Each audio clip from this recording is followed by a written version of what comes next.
Guys, yung kinuha ko na sa garden ay lulutuin ko na, ay hiwain ko na para hapunan. So, ayan. At lagyan ko ng okra. So, masarap pala to. So, ayan.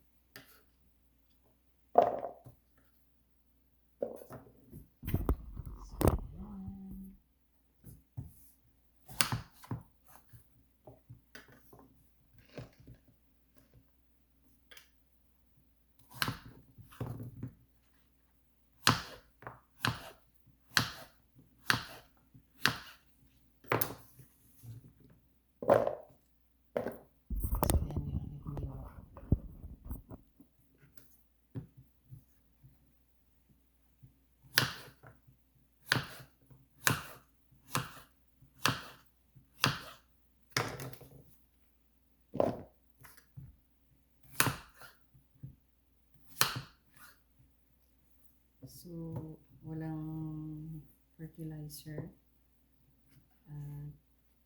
Organic ang aking gulay. So, ayan.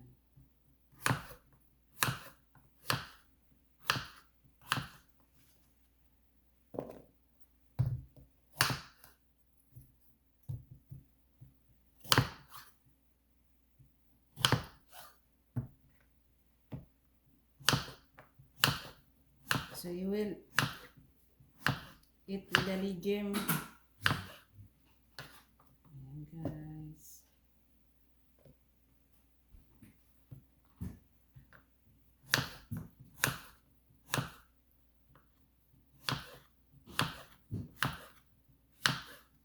Diba?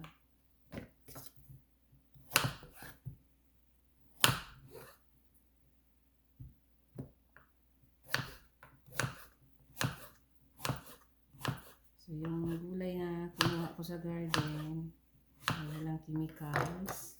At maluluto ko na ngayon. So ayan, gisahin ko lang. At may kamatis naman akong nakuha sa garden. Pakita ko sa inyo. Isang ano lang yan,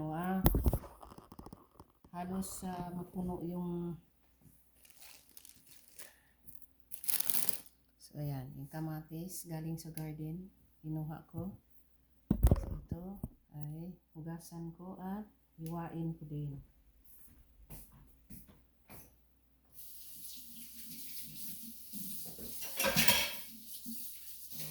Ulam na kami. Kasi mas masarap yung gulay na walang chemicals. So, organic. So, ayan, yung kamatis na galing ng garden.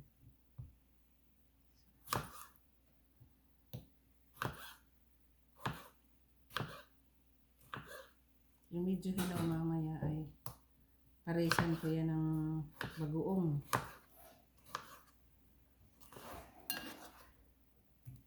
Ayan.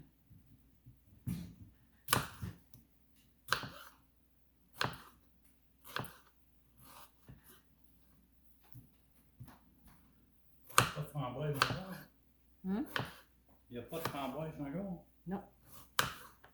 Il y a framboise. Non. On Ok. va coucher vendredi? Hein? On va pas coucher vendredi? Coucher? Framboise, hein? Non, la tête est tombée. C'est pas bon. Rien pour manger. Tout est parti.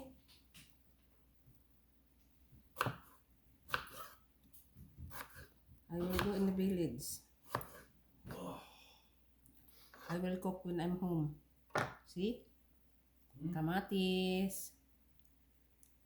So, ayan guys. Ito mamaya ay gagamitin ko sa aking bagoong. Ito naman yung aking bagoong. Ayan. Galing Dagupan. Binili ko sa Asian store. So, ayan. Ito mamaya. At ako punta muna ng bayan bago ako magluto. So, ayan. Ayan lang. At have a good day sa lahat.